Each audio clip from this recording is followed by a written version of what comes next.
Video and audio. Test, test, test, test, test. Okay, we're good. Volume is proper.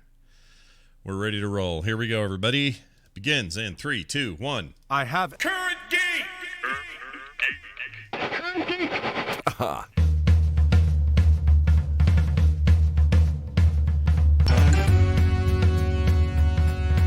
Hello, everybody. Welcome back to Current Geek. This is the autopilot edition of the month. Chance for us to watch a pilot episode of a TV show and geek out about it. I'm Scott Johnson. He's Tom Merritt. And this week, we're talking about my wife's favorite sitcom, Friends. That stupid clap. And they still do it in this house. They avoid skipping the intro so that they can still clap to it, and then they'll skip the intro. It's annoying. Really? Yeah. After the clap, they skip the intro? They wait for the clap to happen. So that's legit. Yes. Friends first aired September 22nd, 1994 on NBC with writers David Crane and Marta Kaufman. They are the showrunners, show creators. They conceived of it, along with some help from Mark Littlefield, who was an exec at NBC. But the director of episode 1 was our dear friend James Burrows. Remember, he directed the first episode of Cheers too. Oh, right. And long-time dude on not just Cheers, but went on to do some stuff with Frasier, and he kind of owned the '90s, the early '90s. That guy, with a few other exceptions, but he was the big man. All right, so I'm already seeing dissension in the chat room, and I want to address this. This is the perfect chance for me to bring this up. A lot of people find Friends very divisive. Some people love it. A lot of people hate it. Some people don't have them. Some people don't have friends. They don't understand. But the show in our household has always had a love-hate relationship. On the one hand, my wife and my girls in particular, both, all three of them, quite like Friends. Although my second youngest, or my middle daughter, not all the time. It depends on her mood. But for the most part, they're generally positive about it, and they'll laugh at it and that sort of thing. I was always more of a Seinfeld guy when it came to my 90s sitcoms. And so I will watch Friends, but when I check out of Friends, it's when Friends tries to get serious about relationships or on a very special episode of kind of vibe. Very special episode. I hate that in comedies. My favorite comedies don't have any of this, and Friends sadly has a little bit of it. I think they got away with it though, for lots of reasons, but I think it's a good one for us to cover for regardless of how we feel about it or how people generally feel about it, because it is without question a bona fide monster hit that still pays dividends for everybody that was in those things. Something in the range of $20 million a year they get just because it exists in and it has become emblematic of the streaming wars, right? Because there is a rather predictable, I think, fascination with Friends by younger millennials and Gen Z folks who look at it and think, wow, that's what life was like in the 90s? Really? That's how you talked about things on TV back then? Really? Yeah. Kind of the way, people in the 80s watched the Brady Bunch or Ozzie and Harriet. Even I Love Lucy, I think, carried on some popularity across generations because of that. And Friends being on Netflix and losing it to HBO Max because Warner Brothers originally produced it for NBC and owns the rights to it, has become like the shortcut for talking about how you feel about the streaming wars. So Friends is still very much an important part of culture right now. Yeah, I think so too. And it's interesting. You mentioned I Love Lucy. That's a good touch point. When I was in high school, for some reason, reruns of I Love Lucy would be on the weekends. This is, of course, way pre-streaming. We couldn't do that yet. But I would go out of my way to try to catch it. I would try to catch the Beverly Hillbillies. I would try to catch the can't think of it now. Andy Griffith Show. Yeah, I would watch those pretty religiously. Dick Van Dyke, other stuff, because it was this weird peek into my parents, and more than that, even my grandparents' generation, when they would have been 20s working on their 30s, and this was the popular entertainment. So I can tell you from direct experience. Your grandparents? Oh yeah, my grandma loved. Because my grandparents were in their 20s before television was invented. Well, let's see. If you count, maybe it was. I mean, I guess they had their favorite shows, but I guess my grandpa turned 20 in 1903. I guess it'd be more like I guess it'd be my parents with I Love Lucy. That doesn't So sound your grandparents right, would have, and some of my grandparents were in their 30s and 40s during the 50s with television. So yeah. So that's about right. But they love that stuff, and I wanted to know what they liked, and I ended up liking it myself. And I can tell you from direct experience that my household full of Gen Zs, I guess one technically is a millennial, the oldest. They love this stuff. Like they make a regular watching of shows that that were like this for me, like MASH and this and Cheers. And the other day they were all watching the Dick Van Dyke Show for the fourth time all the way through. Like they love this stuff, and I don't know what that is or what it means, but I think Friends is in that same kind. It's entering, if it hasn't already entered, that same weird space of, is this what 20-somethings did in New York in 1995, and how do they afford apartments that big? The answer is definitely no. but it's certainly what the perception of it was in some circles anyway. Yeah. It's interesting too. I have a couple other thoughts on here. First of all, the wider thought, and then the personal thought. All right. The wider thought is, amongst our generation, Friends is so emblematic of its decade, the 90s, and it is so culturally important that it definitely suffers from I am more antagonistic about Friends than I would be otherwise because it's so popular. Yeah. It is the kind of show that, like you said, it can be considered divisive because people who, I think, if it wasn't popular, would just sort of shrug it off and go, nah, not my thing. Didn't think it was that funny, that interesting, whatever. Sure. Actively talk about how much they hate Friends. And it's a badge of honor to compete, to be the person who hates Friends the most amongst your friends, because you want to show just how cool you are that you don't like Friends. Yeah. It definitely has that. It engenders that in society, at least in our generation. I agree. And it's important to note here, everybody in Friends, the Friends universe, they directly represent our generation. When they were 22, we were 22. When they were 25, we were 25. Like, this is supposedly our age group, Generation X, out there living in an apartment that they can't afford. And so we and that would never be that size in Manhattan. Right. And it's hard not to get frustrated with the parts of it that may even appeal to my wife. Like Kim likes the Ross Rachel thing. And we'll get to the pilot in a second, but the overarching themes, I just want to touch on these. She likes the Ross Rachel thing, or she likes the Chandler Monica thing later. And she likes those things, and when they get a little sappy, and when the crowd goes, wee, or, I hate that stuff. But she likes it because to her, that's comfort food from a different time. I see it, and I just get annoyed.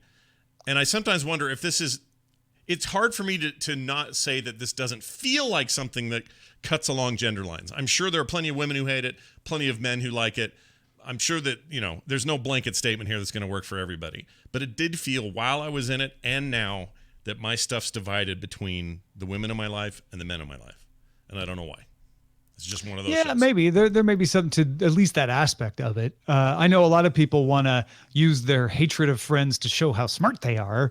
And I don't think that's what you're talking about. You're talking about just kind of hearing something and going, it's just not my cup of tea. But also at the same time admitting sometimes pretty good episodes, right? Yeah. Oh, yeah. I've laughed. There have been times I've laughed. I mean, I still to this day think that Phoebe's character was kind of brilliant and one of my favorites, and she played it really well. Lisa Kudrow's very good at being Phoebe, and I have very fond memories of everything to do with Phoebe.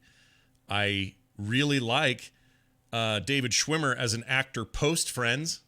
I loved him in the World War II thing on Band of Brothers. That's what he was. Boys to Men. Boys to Men, fantastic boy band. Band of Brothers, he was great in that. Band of Brothers. He was really good in that recent O.J. Simpson case thing that they did on AMC or whatever it was, or FX. Really good on that as Robert Kardashian. Like, he's got the chops, and I've always enjoyed him post Friends. On Friends, can't stand Ross. Don't want to go near him. Don't want anything to do with Ross. Rachel, same thing. I cannot stand it. It's vapid and weird. Joey makes me laugh most of the time. Chandler's pretty funny in small doses. But I'm kind of all over the place on the thing. And in the end, it's like Phoebe who's my favorite. Do you have a favorite? So the personal side of this, because Friends is in my head a little bit like Star Trek Voyager, in that it spans an era of great change in my personal life. Uh, so Friends, like I said, came out in 1994. When it aired, I remember it being pushed as the Generation X show. Finally, a show for us. Yeah. That's going to show what life is like for you guys, you Generation Xers living in your 20s with your hard, low-paying jobs and no prospects in the future, and just hanging out with your friends. And I was lured by that siren song. I thought, wow, you know what? I mean, I don't know if I trust mainstream television to deliver that, but that sounds pretty good. You know, I kind of loved Northern Exposure, which had a little bit of that too. So, all right, NBC, let's see what you got. Yeah. And I sat down in the house I shared with two other guys, one who worked at the bookstore with me and the other who was an Army National Guard Reserve and worked at a computer company by day. And we had a couple of our friends over, and we sat down and we're like, all right, we're going to watch this Friends that's about us. Here we are living in Austin, Texas. We are your target market. We didn't finish it. Oh man. We turned off the TV partway through. Yeah. And we're like, no, it's just, I mean, no, this is New York elitism. It's paper thin characters. I mean, the fact that they're all in a pretty cool looking coffee shop all the time feels like pandering. Wow. We didn't finish it. And for years,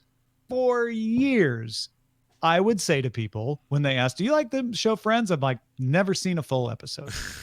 And people would say, wow, that's crazy. And I had a couple other opportunities where I watched partial episodes and I was like, no, still just don't like it. It's not doing it. I was on a date with a woman named Merritt, as a matter of fact. Really? Merritt? You almost thought it was going to all work out, right? She could have been Merritt, but no, it didn't. And she was like, I'm going to make you watch Friends. And so we started watching Friends, and we didn't finish watching Friends. I didn't watch a full episode of Friends until I started dating Eileen Rivera, my current wife. Who was very fond of Friends. Friends. First person who right? successfully got me to watch a full episode of Friends. Yeah. As I was able to get her to appreciate Star Trek, The Next Generation, Star Trek Voyager. She became hooked on Voyager and was watching it every week with me. I too became hooked on Friends in its last few years, because we started dating in 2000. So ended in 04, sometime in that right? year is when she got me into the Friends camp. Yeah. And so I watched it for its last few years there.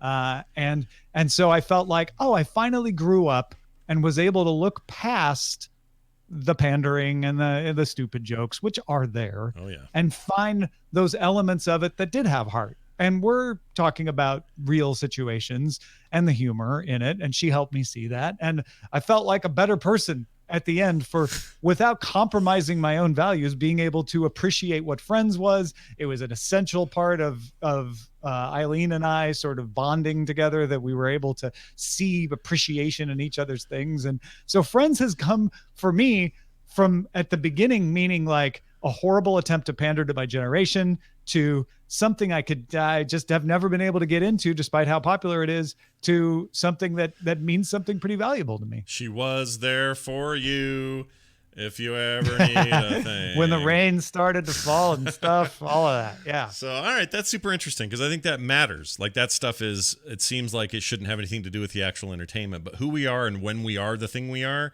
has a big impact for the thing we're consuming. So, kids have a very different perception of something like Star Wars when they're kids. So if you talk to a kid who grew up with, Phantom Menace, he loved that thing and thought it was the greatest thing ever. Old farts like us are like, ooh, that was bad. Wish we could go back to when I was 8, when everything seemed good. So it's kind of one of those things. And the fact that you were in that situation then, and Eileen came into your life, and you guys found this little bonding moment, that and the Star Trek stuff, which is awesome to hear as well. Because I just assumed she came in with all the Star Trek stuff blazing.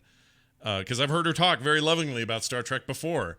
I heard Eileen say that for years. Star Trek the original series, Right. Star Trek the original series, yes, but not so much the Next Generation, and certainly not Voyager. Right. So though, it's not that she didn't come in with her geek cred. Don't get me wrong. Sure. It was a fair trade, is what I'm saying. You did a good job on on doing that. So here's the thing, or the reason we've kind of laid out why we do or don't like Friends, or parts that we do like, and all of that. I think it got real weak in the final seasons, but I don't want to talk about that. I want to talk about how weird this pilot is to me, and see if you agree. So the pilots normally, if they get approved, sometimes they film a whole nother one, or if the one that gets approved, you try to have it be as consistent with the rest of the series as possible. Usually. And this pilot in particular did not get refilmed because NBC did a put option, right? Which meant they were on the hook financially if they didn't pick it up. They were so confident that they wanted this that they were willing to pour the money into it. So, of course, they filmed the pilot and kept it and used it. It is known as the pilot, although sometimes you will see it referred to as the one where it all began, or the one where Monica gets a roommate, or even apparently in some places, the first one. Right. Because all the Friends episodes after that are the one with, the one where, etc. Right. I do that with Film Sack and didn't realize that Friends had also done that. And now I think people think I'm copying Friends when I do that. So I don't. You are unintentionally, I guess. I might be, yeah. But anyway, so here's what I find funny about that. Because that thing's on, not repeat, but it's on a lot in this house. I noticed that after watching the pilot once, the second episode felt very different to me. Tonally, visually, everyone's hair is a little different. Clothes choices had improved dramatically over one episode. The pilot was finished with edits. It was filmed on May 4th and finished with edits on May 11th, 2 days before NBC announced the schedule. So it was a last-minute add to its fall schedule for 1994. But there's a few months between the beginning of this one and the next one, but it wasn't like some pilots where there can be even up to a year. Yeah, that's true. And so it wasn't as long as it should be for how it felt to me, because everything just felt weird. I don't know if it's the director's aesthetic or if it was something else, but even they're like Joey is in leather in every scene, different clothes every time, but leather vest, leather pants, leather jacket, leather, always got the leather on, and his hair's ridiculous, and that wouldn't get fixed too much, but he played a very different character. He wasn't as ditzy and dumb. They were pushing all that toward Phoebe, and they were also playing up Phoebe's more hippie side. Her whole like spirit healing and the stuff she gets into, and that would all evolve very quickly over the next couple of episodes. But she always had that, but wow, that first episode just is like, did you get that she's a hippie? Did we hit you over the head with that enough? Yeah, here you go. Yeah, here's exactly. Another episode. Yeah, here's another one. And then in the case of Joey in particular, he started out, and my wife leans over to me because we watched this together. We decided we'd do the pilot in this more, watch it for all the reasons I need to talk about it on Currentgeek kind of perspective.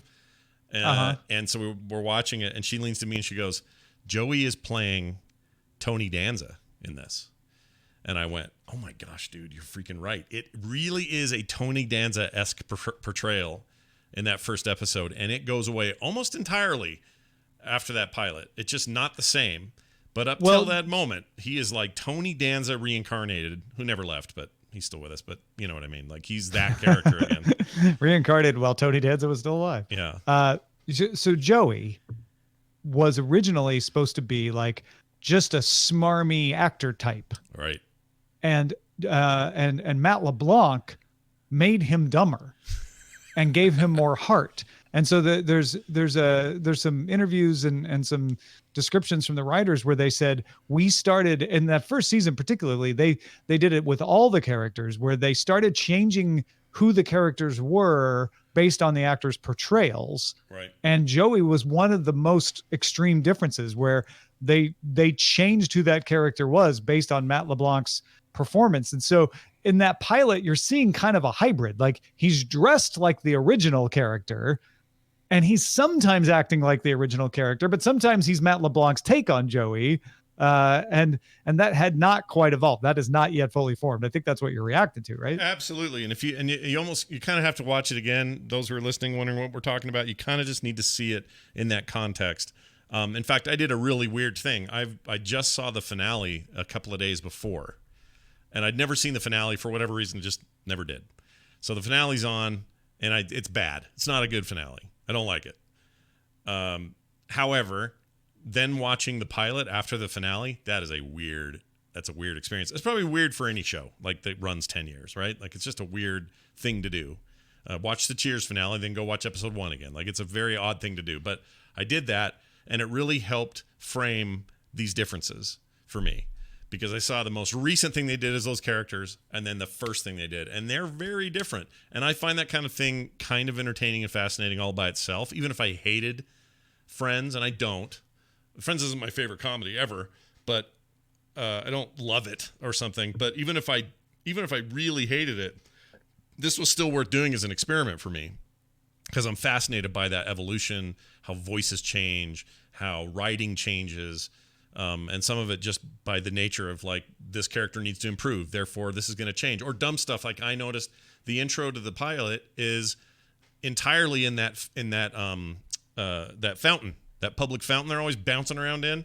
And they use bits and pieces of that for the rest of the series as they mix it in with other edits for that. And someone's always clapping. That's so funny, because the one thing I did as soon as I was done watching the pilot, I was like, did they use, I remember seeing that all the way to the end. Did they use that all the way to the end? Because they look so different. They look different in that fountain episode than they do in the pilot. I agree. Like, I'm like, what is going on? So I went to the finale and just watched and fast forwarded to the credits, and was like, oh, they cut in a bunch of video of them from their, from their actual like recent appearances. So it's almost even more disconcerting in later seasons, because you see them looking normal and then suddenly looking like 10 years younger, dancing in front of a fountain, looking like 21-year-olds out there in the fountain. And there's a moment in the fountain. This is a Scott thing, I'll admit it. So I'm just going to get this out of the way. But there's a moment where Chandler is laying backwards in that fountain. And again, it's just a quick cut sort of edit, but he's laying in that fountain, gargling fountain water and spitting fountain water in the air. That is the grossest idea ever. Don't drink fountain water. Have we not learned anything? When you're in your 20s and your future's in front of you, you do crazy things. Crazy things. Sick when I think about it. But anyway, there's that thing, and I think it adheres closer to the actual tone of the show. But the show's just kind of weirdly all over the place. The Rachel coming to meet everybody for the first time just feels funny. She's on the back end of that wedding she left. And I couldn't tell if that felt funny because we know Jennifer Aniston. Even people who never watched Friends know Jennifer Aniston. And if you watched Friends, you know Rachel. You know Jennifer Aniston is Rachel. And so when she comes in as this outsider that only Monica knows, it's like, well, no, come on. It's Rachel. Everybody knows Rachel. Come on. What are you talking about? It's weird to think in the trailer she wasn't already part of the fabric. And because she was the big breakout star. Like, as much as everybody else did okay outside of Friends, you have to give it to her and say, well, who had the most movie roles? Who got the most other gigs? Who did all the other stuff? She's still working, too, in a very high-profile way. Like, she did just fine in that regard. I don't know why. It's so funny because I respect her in lots of other things, lots of other stuff. For some reason, I just can't stand the character of Rachel. I can't stand it. And I don't know why. I don't know what my problem is. Well, I know about your whole sour milk breath thing. There's that, too, which is all in my own head. But like, I don't know. I don't know what it is. I think it's because they got sappy, and she was always at the center of the sap, and it just drove me a little bit up a wall. And again, you got to remember. It's interesting. Courtney Cox was originally going to be Rachel. Oh, because they wanted Monica to be a little less perky, and they thought Courtney Cox was too upbeat. Yeah. But they ended up after the audition, they're like, well, no, I like the way I like where she's going with this. And so another example where they changed the character of Monica because of who they got to play her. And that opened up Rachel for Jennifer Aniston, who, like you say, became the breakout star. And I think that's to the show's credit, whether you like one of the characters or not, it is a show about characters you follow. That's its main draw. It's not the greatest comedy in the world or the best delivery in the world or the best sets or anything else. It's these characters that are formed in your head, and now you want to follow them all the way through, for good or for bad. It's one of the best executions of an ensemble cast ever. Like, we're saying Jennifer Aniston was a breakout star, but Rachel isn't ever the focus of Friends. No. Friends is very equitable in spreading out its storylines amongst all 6 of the major friends. Yeah, including their agents getting them deals in the later seasons where they're like, look, we want 1.2 million each per episode or else we're out of here, and they wouldn't let anyone make more than the other. It was like a big I remember that whole thing. They were big thing in the news. Yeah, I forgot about that. Yep. And now these days, hearing they make 20 million on the back end every year, each of them is just insane. I would just live on that. You don't need to, if I'm Matt LeBlanc, I don't need to be in other stuff. I'll just go fishing. Well, I mean, you might be in other stuff because you're bored and you just want to have fun, right? So why not? That's but a good yeah, point. you wouldn't need to. It's a good point. And his show, I keep hearing his show on Showtime. What's it called? Singles or no? Crap. Anyway, it's where he plays himself. I keep hearing that's really funny. Like that's actually legit a good comedy, and people should watch it. But there was a time here, though. There was a time in the 90s, late 90s, where these guys, didn't matter what they were doing, where they were going, or where they showed up, the entire world lost their minds. It was legitimately a smash monster, huge hit, maybe the biggest NBC ever had. I don't know how it compares to like Seinfeld or compares to Cosby Show or something like that, but it's got to be the finale of Friends was the 5th most watched TV primetime drama of all time. Drama, but you know what I mean. It was a little dramedy in there. Show and the most watched show of the 2000 of the decades of the 2000. Wow. So after I found out about this 20 million thing, I started wondering: do all the bit party people that hung around for a while, that would play like Phoebe's boyfriend for 4 episodes, or the one guy, I forgot his name, the actor's name, that he played Phoebe's brother, and he was kind of wacky and had who got points on the back end and who got paid one, yeah.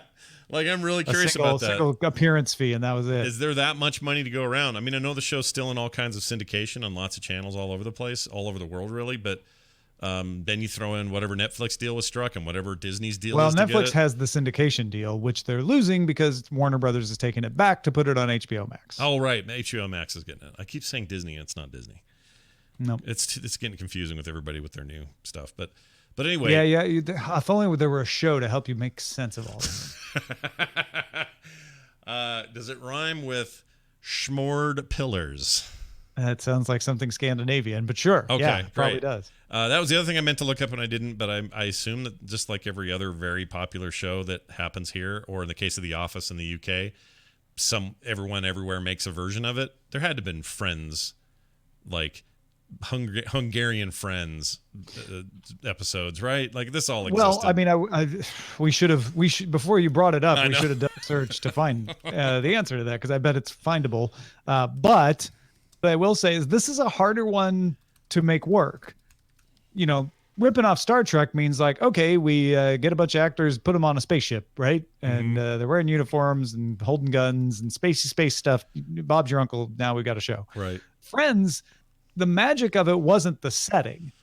The magic of it wasn't like, oh, it's 6 friends. The magic of it was the relationships between those friends. That's what made people like it. And those relationships were very dependent on the cultural milieu in which they had placed them. Manhattan in the 90s. So if you had a Hungarian Friends, you'd have to figure out like, okay, what's the cool thing that Hungarians will nod at and go, oh, that's exactly like my friends, right? That's trickier. Yeah, you're right. I was trying to do a quick search while you were talking about that just to see if I could. Yeah, I was trying to buy you time. Find it. Instead, I found a huge list of ones I didn't know about, but we knew about The Office. But did you know that there was a Belarus version of The Big Bang Theory, for example? It was called. Yeah, that makes sense. Like you've got a more simple premise, and same with The Office, right? The reason they were able to license so many of The Office episodes out was because everybody's got work culture. Work culture is a lot more similar. My favorite is House MD was made in Japan under the name Team Medical Dragon. That's awesome. Team Medical? Yep, Team Medical Dragon. Usually the Wikipedia article for these things is pretty good at talking. Like there's that whole Wikipedia article about multiple versions of The Office. Yeah. The only thing it mentions is Joey. Really? Joey's the only spinoff of Friends. It is the aftermash to Friends MASH. Yeah. Was watched. The final broadcast of Joey on March 7th, 2006 was watched by 7 million people. Yeah. Wow. I mean, people had high hopes for that thing. It did not go well, though. That was a bit of a bummer in the end, that Joey spinoff. I'm actually surprised they didn't try to get more out of there than just Joey. Like, I'm a little surprised they didn't try to do more spinoff-y, something else with Friends. It just seemed like it was too big. You had to too much money, right? So? I mean, they could afford to give those actors $1.2 million each in the final seasons because they knew they could deliver the audience. Mm-hmm. A spinoff, yeah, that's a whole much bigger gamble. So you might go with Matt LeBlanc, who, let's be honest, when the 6 of them aren't teaming up together, is probably going to command less money than Jennifer Aniston and David Schwimmer at that point. And say like, okay, well, we can give you a little less money. And that gives this show a little more chance at success. Problem with Joey is that they put Matt LeBlanc in a very stereotypical sitcom set, right? Mm-hmm. And it didn't capture what Friends tried to capture. Friends was, in fact, Mark Littlefield, what am I saying his name wrong? I think I'm saying his name wrong. Littlefield, anyway, from NBC, really wanted it to be a Gen X oriented show. Right. And the creators, Crane and Kaufman, resisted that. They're like, no, I mean, yes, they're going to have Gen Xers in it, but we wanted to appeal to everyone. Mm-hmm. And I wonder if that was part of my reaction at the time was, gosh, this feels like it could have been a show for me, but it seems like it's watered down because Crane and Kaufman wanted to make sure it appealed to everyone. Mm-hmm. But they were right because it appealed to everyone and it did really well. Joey just felt like it went too far that way. It didn't have anything unique about it. It didn't feel even like a show that, well, it's meant to appeal to this subset, but it's, broadened out. It just felt too formulaic. Yeah. And it's such a rare thing anyway. You only get one Frasier for every 10 Joeys. It's just the way that works. Or Trapper John MD. It's not the worst thing I ever watched. I watched Joey for as long as it was on. It was okay. We actually watched Joey, I think, all the way through. They had a season? The damning praise of Joey is that it was inoffensive. Yeah, it was okay. I never watched it and said that was awful. I would never watch it and say that was great. That was like, Matt LeBlanc, he's not bad. All right, I did find the Iranian version of Friends. It was called Love Is Not Closed. And it was based on Friends. In fact, the kitchen is a lot like Monica's kitchen in color and everything. And apparently there's a trailer, although it's taken off YouTube, so I don't know why. But apparently this exists, and you could Where watch. Is it? Let's see. It's Iranian. And it's called Love Is Not Closed, and it was Friends basically, but in Iran. And I can't find the trailer anymore. It says video unavailable when I go to the YouTube link, so it's too bad. Anyway, I'll be there for you when the moolah calls. Something like that. Something like that. Yeah, I think you're right. It's something like that. Anyway, do you think, so recent rumors have resurfaced that this show could see new life, or that they could do a spinoff series or a sequel series, or maybe even a follow these guys around in a quirky sort of real life docu-comedy that's like, hey, this is the actual actors. They're being forced to be on Friends again. Well, like they're doing with 90210. Yes, like that. That's the example of one that's, I guess, working. I don't know. I haven't seen it.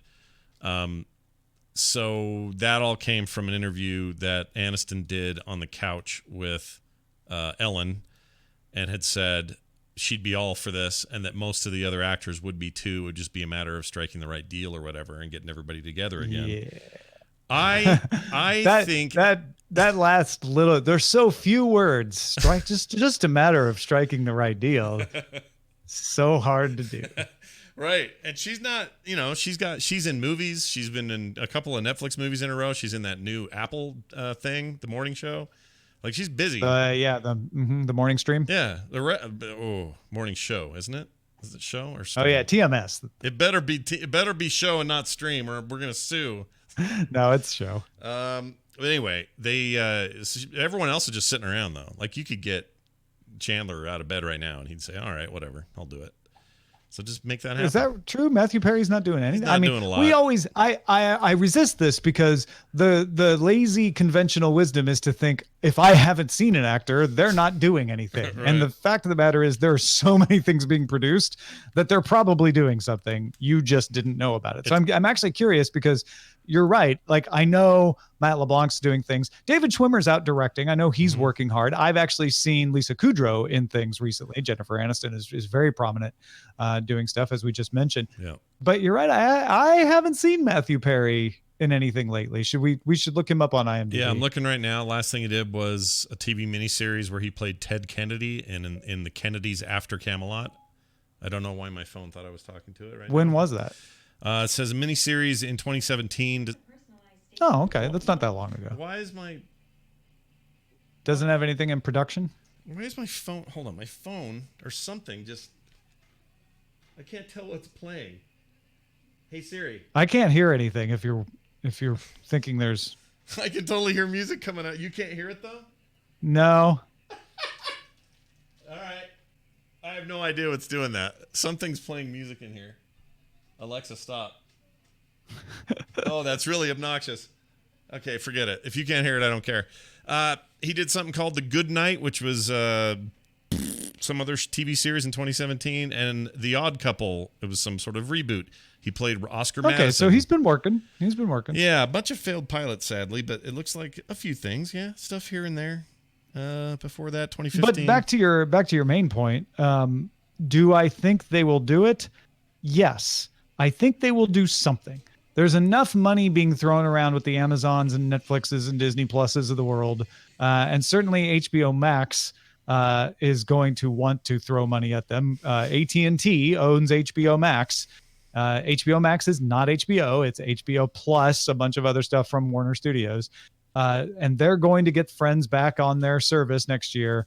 Why wouldn't they want to use that intellectual property for something? Right. Will they make a new series? I don't think so. I don't think those actors want to tie themselves up to the work schedule that is required for a new Friends series. Not all 6 of them, anyway. What if they did just a 2-hour style movie? It's a comedy. Yeah, that feels more likely. Yeah, I could see that. That's the thing I could. And totally it could totally be some fun faux documentary, like you say, like 90210, where they're like, where these 6 friends were, were friends. We've decided to follow up on these 6 random people to see where they are now. Yeah, or something. And it could be kind of funny. Plus, if that was a thing that HBO Max and Warner could pull off, that would be a huge push for them to get people to try out HBO Max.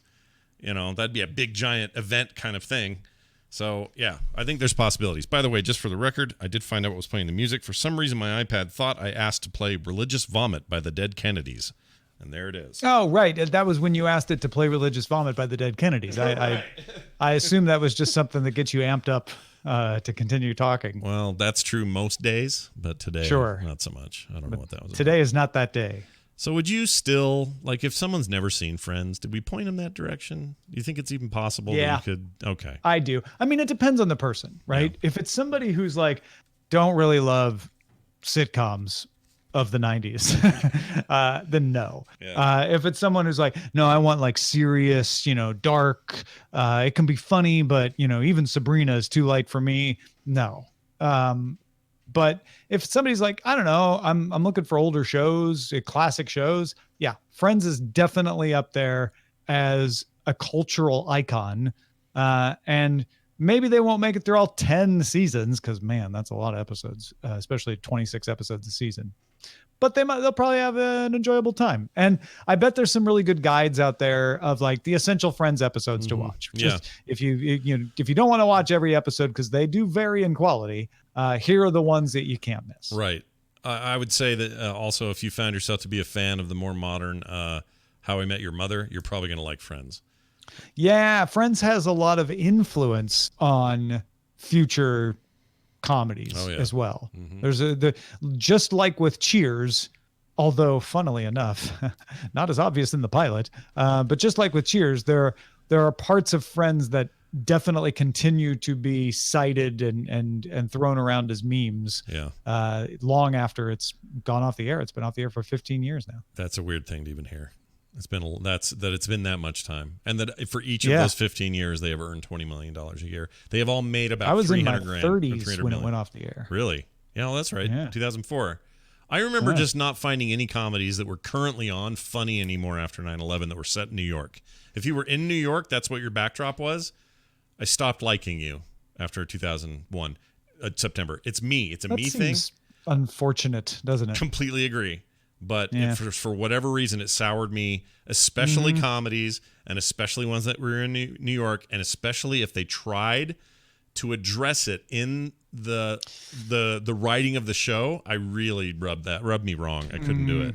Well, because that can go wrong very easily in a comedy. Right. It's one thing if you're doing New York Fire, and it's like, well, okay, so built right in. Right. You just tell real stories. But yeah, if it's like fun times in Manhattan on a very special fun time, you don't like on a very special anything, do you? No, I hate him. You know, the worst egregious offender was that Blossom show. That was also on in the 90s. Oh, Blossom. Alf was at least, well, Alf was bad too, but give me a break. Any of those, like Punky Brewster. Punky Brewster was bad. Silver Spoons was bad. Family Ties, all of it's bad because they all spent so much time going, oh, so-and-so's AIDS friends got AIDS. Here's a special episode about AIDS. Or here's the one where Arnold and his buddy go to the bike shop and Mr. Carlson from WKRP in Cincinnati decides to molest them or whatever happened. It was an awful thing. Gosh. Yeah, that's true, by the way, the thing I just said. And when I know. When I watched that, I remember even at a young age going, don't pander to me like this. Like, you're just trying to squeeze it out of me. Like, this isn't real. You're supposed to be funny, have laugh tracks and tell jokes, which is why I have so much respect for Seinfeld as a show. They never did Facts that. of Life? The Facts of Life also bad. You can't name... Strokes? Bad. MASH. Silver Spoon's bad. MASH, I make on a very special MASH was definitely a thing. It was always a thing, but that's the thing. They were always in war, and war meant that at any minute we could get serious, and I was okay with that. In fact, Futurama made fun of that in an episode where they were at a MASH-like camp, and there was a Hawkeye robot, and he had two settings for his switch, comedy and war as hell. And you'd switch it, and he would be going, look at me, I'm being funny, I'm a doctor. And then you'd flip it, and you'd go, the war, the ravages of war. And it was funny, but also true. Like, that's why I think that show got away with it.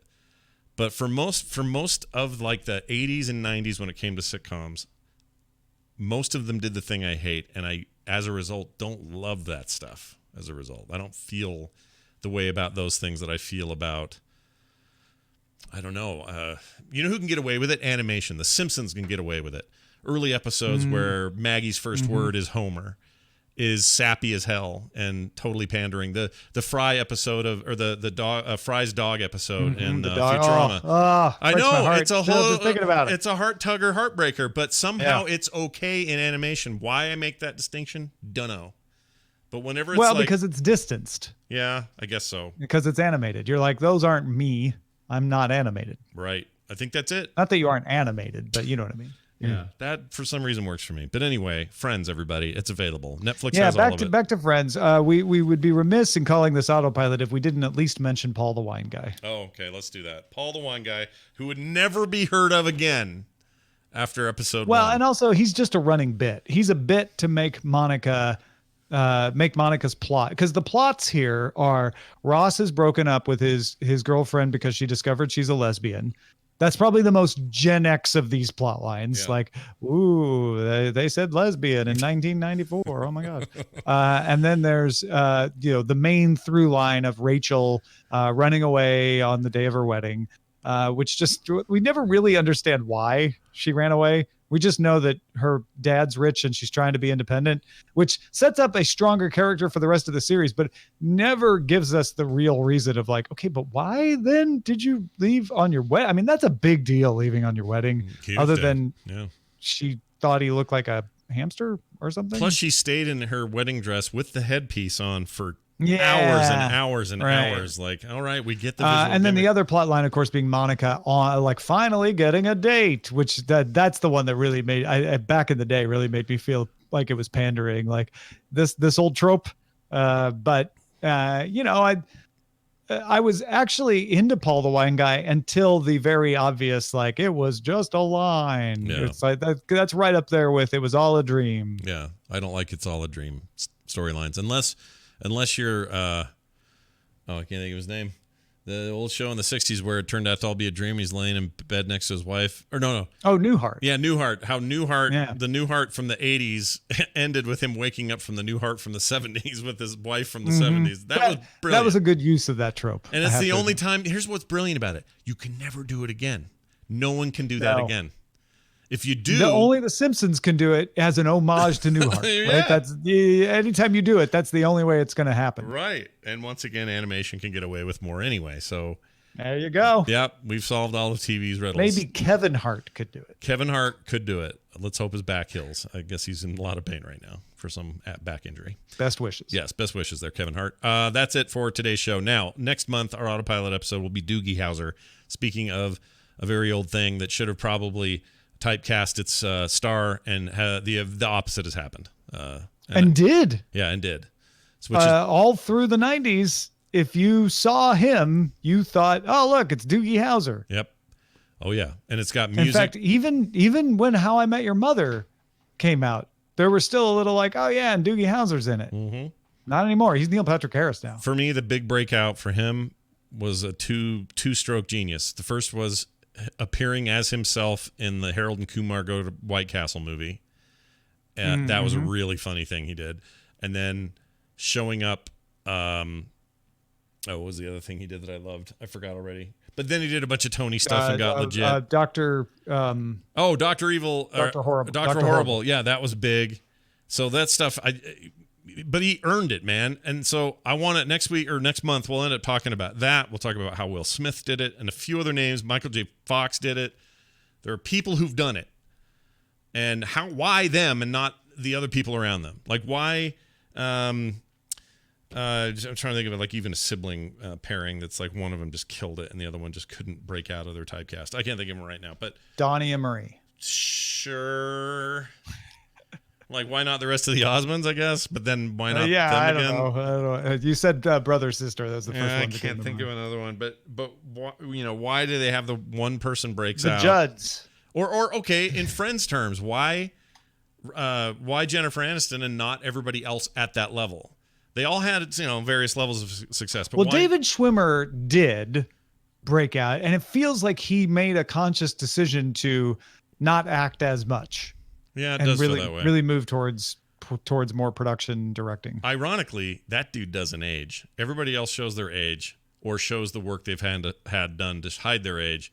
Schwimmer of the entire cast, don't know what's going on with him. He's got some genetic thing that makes him permanent young. Well, it's the portrait of David Schwimmer that he has. That's probably what it is. And then who else? I mean, Matthew Perry did a bunch of movies. He had a real spurt there, but Aniston's she's the one that really hung on. So why that is and what that's all about, we'll talk about that in more detail with Doogie Howser in 1 month. Next week, a news episode. Always excited for those. And at the end of today's show, stick around because Legal Geek is back to talk about the Grand Theft Tax Evasion, a review of how Rockstar UK, makers of Grand Theft Auto, has paid no taxes for over 10 years despite $5 billion in revenue. And he'll explain how you also... No, he won't. I'm just kidding. Yeah, he won't. How you can do it, too. The Grand Theft Tax Plan. You, too, can pay no tax. That'd be brilliant. Between now and then, though, Tom, anything else going on you want to mention before we go? Yes, indeed. As a matter of fact, I do. I'm very excited for the return of America's Next Top Podcasting Idol. Had our first coaching sessions yesterday in the pre-production stages. So look it up on your interwebs. America's Next Top Podcasting Idol, hosted by one Brian Ibbott, and some pretty incredibly intelligent judges on that show, right, Scott? Yeah, I've heard they're all right. I know one in particular who I think is a pretty strong Justin judge. Robert Young. Robert Young, yeah. The other two, who knows? I don't know. Actually, the combo of Jenny Josephson joining the crew of judges this year and then my measured approach to all things judging, I think is going to make for the greatest season that show's ever had out of the two. Let me tell you, I'll give you a sneak peek. Okay. The teams are all top notch. They get the advantage of having been around to see this first season of this. Yeah. So they definitely are benefiting from that. All three teams had solid plans. Yep. They needed some tweaking, They definitely had questions, but they're already like tearing it up out of the gate. I can't wait to see. It's a great group, and I agree with you 100%. I'm very excited about the season. It'll be a lot of fun. So check that out. There's lots of other stuff happening as well. So check out frogpants.com. Tom can be found over at thedailytechnewsshow.com as well. And find us on Twitter. Tom is over there at Ace Detect. I'm at Scott Johnson. And support us on Patreon if you can. It's a great way to show the show that you love it. And you can do it easily. Go to patreon.com/currentgeek. That's it. Patreon.com/currentgeek. Currentgeek.com for everything else. For me, for Tom, for all of you. We'll see you next time.